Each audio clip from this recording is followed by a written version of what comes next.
E aí, família, vamos lá? Tá na hora do vídeo. Olha só, você deve estar estranhando que deve ter um ventilador virado para a parede, ligado ali. No final do vídeo eu te conto o porquê. Tá? Existe um porquê, não é de sacanagem, não é para te chamar a atenção. Existe um porquê disso. Mas vou passar a matéria, até porque tem muita gente que não vai estar interessada em saber o porquê, tá, do ventilador, e sim da matéria que é a chamada do vídeo. Tá? Então vem comigo aqui já para você ter uma ideia. E vai ser um vídeo curto, tá? Eu acredito. O ministro das Relações Exteriores do Japão está no Brasil agora. Então ele está falando sobre o governo Lula. Deu um comentário ali, tá? Sobre o governo Lula. E falou uma outra coisa, que é sobre a montagem de um escritório de relações exteriores no Brasil. Tá? Nessa parte, para a América Latina. Vai ser bom, vai ser bacana, vai ser bacana. Tá? Deu a entender que esse escritório vai ser no Brasil, tá? Até porque ele falou numa palestra em São Paulo. Então pode ser que ajude alguma coisa? Pode ser que ajude, mas aquela velha história. Agora é a hora de pleitear aquela parte dos vistos. A dificuldade do Yonsei, a dificuldade do Sansei de vir para o Japão. Agora seria a hora bacana, com essa linha direta com o Japão, de começar a pleitear esses vistos. Então vem comigo aqui, já para você ter uma ideia de como a coisa vai acontecer. O Ministério das Relações Exteriores do Japão estabelecerá um escritório para promover a colaboração com a comunidade de imigrantes e descendentes japoneses na América Latina, disse o ministro das Relações Exteriores, Yoshimasa Hayashi, no domingo. Hayashi apresentou um plano durante uma reunião com organizações de descendentes japoneses em São Paulo. Então você vê que ele está lá, ele está falando direto com o povo. Agora seria a hora bacana para pleitear esse tipo de coisa. Para tentar diminuir a dificuldade. Se eles querem estreitar o laço Brasil-Japão, agora é a hora. Não vejo um momento melhor para isso. Para dar aquela pleiteada. Para tentar, tenta dar uma diminuída aí. Vocês estão reclamando de mão de obra, nós temos um monte aqui. Só que com a dificuldade nos vistos que vocês colocam, impossibilita isso. É um argumento válido, mas é aquela velha história. Né? As pessoas que estão lá no Brasil que deveriam fazer esse tipo de coisa, mas continua. Os jovens descendentes japoneses que não estão familiarizados com o Japão estão aumentando em número na América Latina, disse ele. Isso é óbvio. Tanto que eu conheço muita gente que não tem interesse zero em vir para o Japão, e são descendentes. Tá? Tem interesse zero em Japão. Porque é aquela velha história. Escuta uma história daqui, vê uma outra história dali, vê um relato daqui. Só que é aquela velha história. Não vivencia a realidade da coisa. Então, fica numa história daqui, uma história dali, uma história colar. Agrega tudo. E você sabe, né, que a verdade é aquela que a pessoa aceita para ela. Uma coisa que eu aprendi na vida é isso. Tá? Que as pessoas... A verdade, ela, como é que se fala assim? Ela é relativa para cada um. Se você falar que 2 mais 2 é 3 e para você é 3, acabou. Da mesma forma que tem gente que aceita a aparição de Nossa Senhora, tem gente que não aceita. Então aquilo ali é verdade para um, mas não é verdade para outro. Vocês entendem como é que a coisa funciona, como é que a banda é? Então o Japão ele quer quebrar um pouco esse paradigma de como a coisa é. Claro que o Japão tem seus prós e seus contras. Canso de falar, o Japão não é uma utopia. Tá? Para quem não sabe, utopia é o paraíso, não é uma utopia. Tem seus prós, tem seus contras. Tá? Isso aí vai muito da mentalidade de cada um. A questão de adaptação também. Eu vejo muita gente que vem para o Japão, senta o pau no Japão, mas não vai embora. É um pouco de masoquismo? É um pouco de masoquismo. Mas é aquela velha história, tem a questão de adaptação. É a mesma coisa, a adaptação alimentar também. Tem gente que vem para o Japão, só quer comer comida brasileira. Então só faz compras em mercado brasileiro. Não estou falando que isso é errado, mas é aquela velha história. Não dá, como é que se fala, a chance numa culinária japonesa, não dá a chance para um material japonês, né, as matérias-primas japonesas, que nisso o que acaba? Acaba pagando mais caro. Por querer manter esse padrão de vida. Tá? E não se adaptar à cultura local. E a cultura local ela é muito rica. Da mesma forma que tem pessoas que gostam de viajar vai para outros países, mas procura restaurante brasileiro para comer, em vez de ir no restaurante local, nos famosos copos sujos. Eu falo copo sujo assim porque é aquele termo de boteco. São aquelas comidas, restaurantes pequenos, mas familiares. Eu gosto de muito, porque você acaba comendo muito bem, com sabores assim extremamente ricos e pagando um pouco menos. Cansei de me surpreender com muito laminhar aqui no Japão. Laminhar, para quem não sabe, são casas de lame, tá? Pequenos, mas com um supo que a gente fala assim, o caldo, tão encorpado, tão rico, que dá de 10 em muito restaurante de rede. Mas aí é que tá. As pessoas, elas têm aquele medo desse tipo de coisa. Primeiro tem a barreira linguística e etc. Então gera aquele certo temor. E só vai nos restaurantes de rede, alguma outra coisa assim. Aí acaba deixando de ter uma certa experiência de Japão, que é muito rica. A mesma forma que eu já falei também em relação a pontos turísticos. Você vai para um ponto turístico, não se apegue só ao que está mostrando ali. Olhe o mapa, pelo amor de Deus, porque dependendo da situação, aquele mapa vai te indicar vários locais. É mapa local ali, tá? Não olha Google Maps ou nada parecido assim. Geralmente tem os mapas locais, eles mostram muita coisa, mas você precisa ter muito tempo. Um grande exemplo disso, quando eu trabalhei no Arima, lá pro lado de Kobe, tem um mirante ali que ele aparece num mapa muito pequeno, mas se você subir nesse mirante, você não tem nada assim, é só mato, o caminho inteiro, tá? Tem um pequeno templozinho ali no meio do caminho, mas o resto da subida é só mato. Então você não vê ninguém ali, só tem mato ali. Mas quando você chega lá em cima, você tem uma visão de tirar o fôlego da cidade. Então, é bacana demais. Da mesma forma que o lado do Arima ali também, tem vários onsens para você molhar o pé. Ali, assim. Onsens no meio da cidade mesmo, assim, no meio da rua, assim. A pessoa pode sentar lá, tirar o sapato, colocar o pé lá e ficar relaxando lá. De graça! Mas é aquela velha história. Se a pessoa não olhar no mapa, ela não procurar, ela não vai encontrar, ela vai perder essas coisas. Então o Japão, para turismo, ele é muito rico, ele é rico, mas você precisa ter tempo. Tá? Não vá só olhando, eu vou só para a rua principal de Kyoto, dali eu vou embora. Você vai perder um monte de coisa que você vai deixar para trás. Isso eu tenho certeza. Tá? Mas continuando. O governo japonês está disposto a fortalecer a parceria com a comunidade de descendentes japoneses que desempenham um papel ativo como a ponte de amizade entre Japão e a região. Diz ele, Japão no caso e a região que essa comunidade japonesa que está ali, né, esses descendentes estão atuando ali. Tá? Então vai ser bacana? Vai ser bacana. Isso aí, esse tipo de coisa, aquilo que eu falei, agora é a hora de tentar pleitear vistos. Né, como eu falo assim, tentar diminuir esses pré-requisitos dos vistos para Nisei, no caso, para Sansei e Yonsei, que são mais difíceis hoje em dia, assim, requer um pouco mais de tempo e uns pré-requisitos bem maiores. Tá? Agora seria a hora. A região possui cerca de 2,3 milhões de imigrantes e descendentes japoneses, segundo o Ministério das Relações Exteriores do Japão.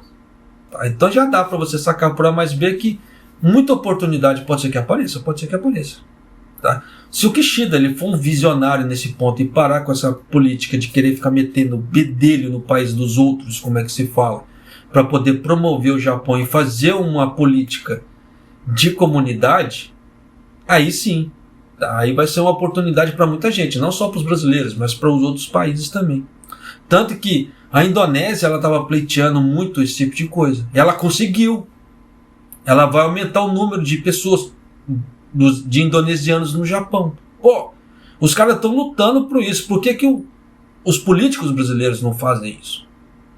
Tá? Até porque é aquela velha história. Se um brasileiro for para o Japão, depois ele manda dinheiro para o Brasil, quem está ganhando é o Brasil. Está entrando mais divisas para o Brasil. Mas é aquela velha história. Falta de pensamento. Tá? Então, como é que se fala assim? Países que têm o político com pensamento curto, não estou falando em questão partidária, antes que alguém aqui venha aqui encher o saco, porque é que eu sempre falo esse tipo de coisa, as pessoas confundem política com questão partidária, é diferente, tá? Esse tipo de coisa, eu preciso deixar muito bem frisado, porque senão existe um grande problema de interpretação, que as pessoas só veem aquilo que é para ela, como é que se fala assim, aquilo que é conveniente para ela, mas se esquece do contexto geral. Por isso que tem muita guerra, muita briga, esse tipo de coisa hoje em dia, por causa desse tipo de coisa. Falta de interpretação, só vê aquilo que é conveniente. Infelizmente. Então, o ano passado eu dei banido o canal, tá? A pessoa pode até assistir, mas ela está proibida de escrever nos comentários. Uns 3, 4, né? Em questão partidária. Eu sempre fui apartidário. Não sou nem Bolsonaro, não sou nem Lula. Só que é aquela velha história. Nosso país, ele tem um passado. Tá? E esse passado, ele está atrelado a certas questões partidárias. Só que a parte do roubo, independente de ser partidário ou não, é a pessoa ali. Independente do partido, as pessoas não aprendem isso. Independente do partido, existe uma pessoa ali. Tá? E essa pessoa é o que fez muita coisa. Não estou falando que é o Lula. Estou falando da questão do passado do Brasil. Muita gente passou ali. Muitos presidentes, muitos, como é que se fala assim, vereadores, deputados, senadores. E muita gente fez xixi fora do pinico. Independente do partido, é a pessoa. Então, pelo amor de Deus, parem de confundir partido com pessoa. Não fiquem associando esse tipo de coisa. Tá? Porque é totalmente errado. Então, por quê? Tem muita gente boa dentro dos partidos. Por mais que o partido seja, como é que se fala assim, dito X ou Y, tem muita gente boa ali dentro. Então, a partir da hora que você faz isso, você rotula todo mundo. É complicado. Tá? É aquela velha história. Você estende o dedinho, né, apontando, mas você não estende a mão para ajudar. Complicado, né? Agora vou à hora do ventilador. Por que do ventilador ali? Porque o ventilador, esse inverno desse ano, ele está sendo mais frio do que o normal. Tá? Então o que aconteceu? A parede, na onde eu moro aqui, o prédio que eu moro é concretão. Não é aquelas paredes de madeira com revestimento isolante anti-incêndio. Aqui é concretão. Tá? Então o que aconteceu? Está dando muito choque térmico e está minando água. Não é de cima para baixo do ar-condicionado. Tá saindo água bem do pezinho ali. Eu tô mexendo assim, mas eu tô meio... Você percebeu que eu tô meio situado assim por causa da câmera, né? Mas é bem no pé, quase no rodapé ali que tá minando água. Então ela tá... o papel de parede, ele tá encharcando assim. Você passa a mão assim, saía água. Você via assim, água, a mão encharcada. Então o que isso acontece? Dá mofo. Dá mofo dentro de casa. E a hora que começa a dar mofo em vários locais que você não vê. Então, tem que tomar cuidado nas casas do Japão. Então, evitem. Muita coisa que eu sempre falei. Evite móveis de madeira.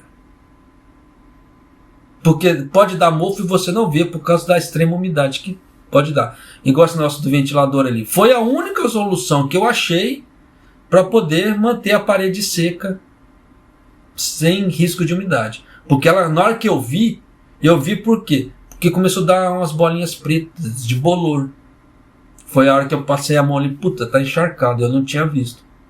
Não é que tá pingando do ar-condicionado, é embaixo, no rodapé. Então o que eu fiz? Minha solução, eu peguei água e cândida, joguei no borrifador e joguei ali. Tá? Matou todo o mofo, todo o cabi que tinha ele matou. Só que aí você precisa manter seco. Então foi a hora que eu fiz aquilo ali. Tá? Para poder manter seco. Porque não é, nesse frio que tá, não posso deixar a janela aberta, não tem como, tá? Não vai vencer, como é que se fala, o ar-condicionado, nenhum estobo aqui, meu estobo que eu comprei aqui, para poder equilibrar como é que fala assim, as contas de energia de casa, para poder manter um certo aquecimento e, como é que se fala, diminuir o valor gasto. Eu comprei esse estobo aqui,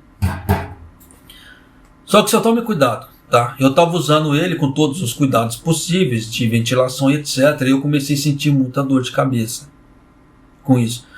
Aí depois foi que eu percebi o que foi. A ventilação não estava suficiente. Estava dando excesso de monóxido de carbono dentro de casa. Então eu estava começando a sentir dor de cabeça constante, tá? Que era isso? Excesso de monóxido de carbono, da queima do estobo. Então, use com moderação o estobo, tá? Ou sempre tenha um ambiente ventilado. Por que eu percebi que era monóxido de carbono? Porque o quarto aqui em si, ele sempre fica fechado. Só que quando de tempos em tempos eu vou lá, abro a porta, né, e deixo o exaustor do banheiro ligado. Então ele vai puxando o ar daqui de dentro pro banheiro, né, pro banheiro limpar esse ar. Só que chegava lá no banheiro, o ar ele estava mais pesado que o ar do quarto. Você sentia um ar um pouco mais denso, um cheiro diferente. Não era cheiro de querosene queimado, era um cheiro totalmente diferente. E aquele ambiente lá para onde estava sendo puxado, ele estava ficando com esse ar mais pesado. Aí a hora que você percebe o que é? Monóxido de carbono. Então depois que eu desliguei o estopo por um tempo, abri as portas, o ar mudou. A qualidade do ar mudou. Você sente um ar diferente. Então tome cuidado com isso também.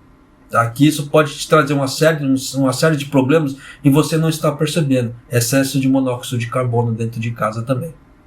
Tá? Muitas mortes que acontecem no Japão por causa de estobo é por causa de excesso de monóxido de carbono. No Brasil, tempos atrás, aconteceu uma morte assim. A pessoa queimou carvão dentro de casa e foi dormir dentro do quarto com as janelas fechadas, a porta fechada. Encontraram a pessoa morta. O que foi? Excesso de monóxido de carbono dentro do quarto. Tá? Então, só tome cuidado com esse tipo de coisa. Tá? Então, sempre ventile de alguma maneira assim, diferente que você puder. Se você sentir que o ar está começando a ficar diferente, para o estobo, abre tudo, deixa limpar aquele monóxido de carbono. Tá?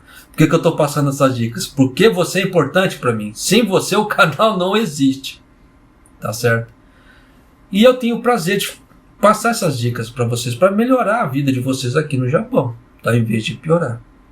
Além dessa parte cotidiana do Japão, tá certo?